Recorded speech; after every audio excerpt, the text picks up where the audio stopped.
From the NB3 Rock Studio headquarters, this is your Roar of 64 one-minute memoir with your host, James Potter. In the summer of 1959, my parents once again pulled up stakes, leaving behind the 5-year tenure in Connecticut and headed to who knows where in search of new employment.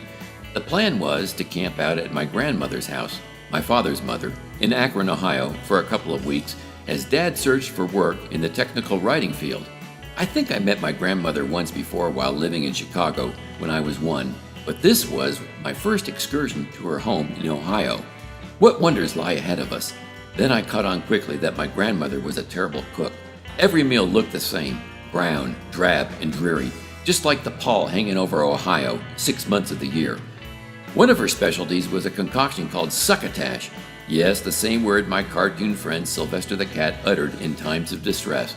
I was about to realize why. When she labeled out portions of this unrecognizable swill from a bottomless pan, there were green things swimming around with corn and Lord knows what else. "What's this?" I asked, spearing a kidney-shaped mass on the end of my fork. "It's a lima bean," replied my grandmother. "A lima bean?" I mimicked. "A lima bean, Jimmy," corrected my older brother, rolling his eyes while tentatively tasting the fare, followed by an involuntary gag response. Biting into that bean produced a similar reaction as my eyes watered in protest. "Thuffer succotash! I can't eat this slop!" I screamed internally. This was going to be one long hot summer. And that is your Roar of 64 one-minute memoir for this Wednesday, August 3rd, 2016. I'm James Potter reporting from the NB3 Rock Studios.